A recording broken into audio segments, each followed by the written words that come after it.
Alors, petite vidéo pour comprendre comment poser des divisions décimales. Donc, je vais commencer, je vais prendre cet exemple 273 divisé par 5. Je veux un quotient décimal, donc je laisse un petit peu d'espace avant de tirer mon trait, que vous ferez à la règle, vous, bien évidemment. Donc, je divise 273 en 5.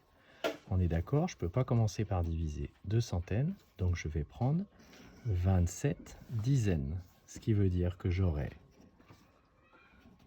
deux chiffres au quotient avant ma virgule, celui des dizaines, celui des unités, et après j'aurai ma virgule, puisque 273, c'est l'équivalent de 273,00.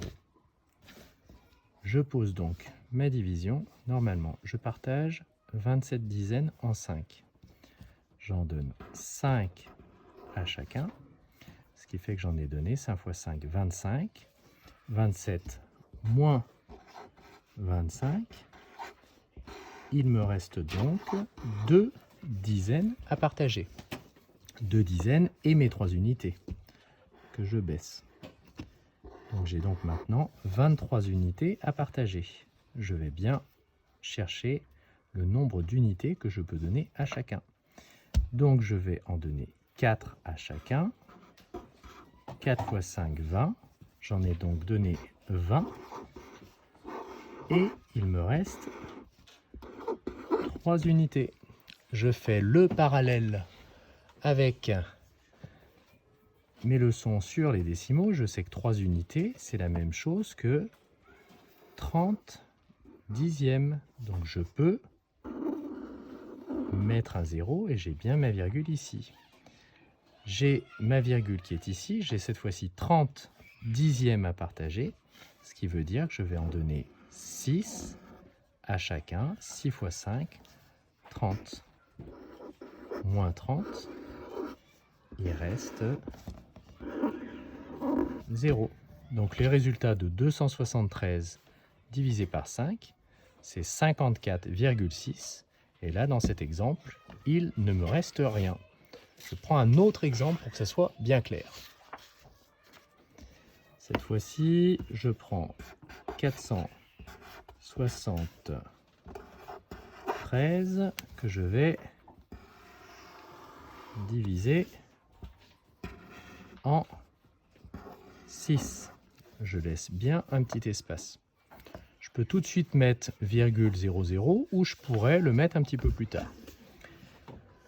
Alors, est-ce que je peux partager 4 centaines? Non. Donc je peux partager 47 dizaines. J'aurai donc deux chiffres, celui des dizaines et celui des unités. Alors, je mettrai ma virgule après. 6 fois 8, 48, c'est trop. Donc je vais faire 6 fois 7, 42. J'en passe 42. Il m'en reste 5.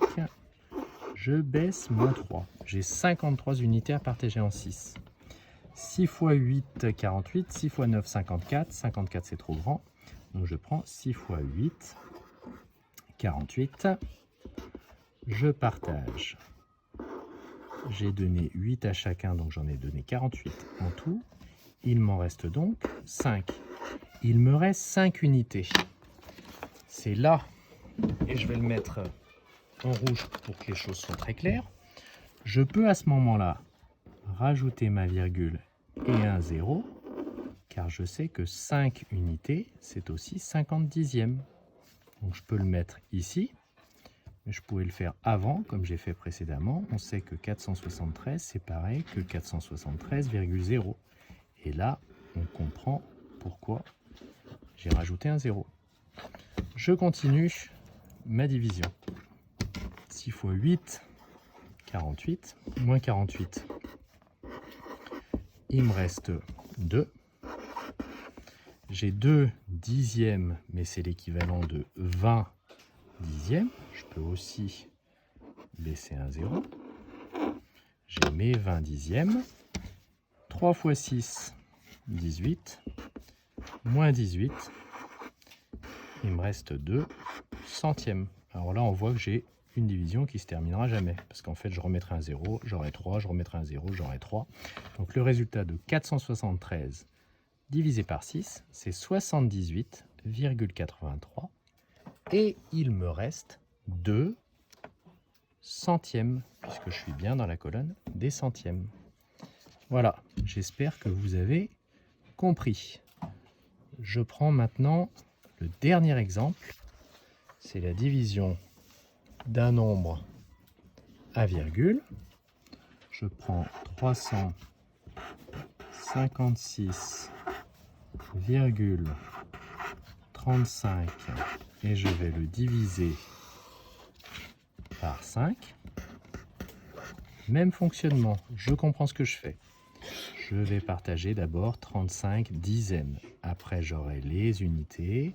Après, j'aurai les dixièmes et les centièmes. Donc, je peux déjà organiser mon résultat. J'aurai d'abord les dizaines, après les unités, j'aurai ma virgule, après j'aurai mon chiffre des dixièmes et mon chiffre des centièmes. Ça, c'est une préparation qui me permet de ne pas me tromper. C'est parti, 35, 7 x 5, 35, moins 35.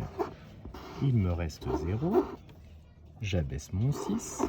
J'ai 6 unités, et ben j'en donne 1 à chacun. 1 x 5, 5. J'en ai donné 5 en tout. Il me reste 1.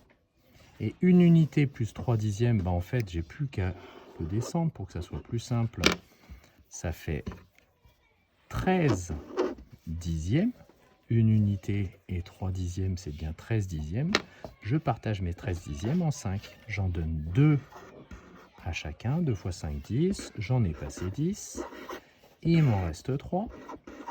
3 dixièmes, je vais les partager avec mes 5 centièmes. Donc ça fait 35 centièmes que j'ai à partager. J'en donne combien? J'en donne 7 à chacun. 7 x 5, 35. Et il ne me reste rien. Là, j'ai une division qui s'est terminée. 356,35, si je le partage en 5, chacun aura 71,27. Et dans cet exemple, il ne me restera pas de centièmes.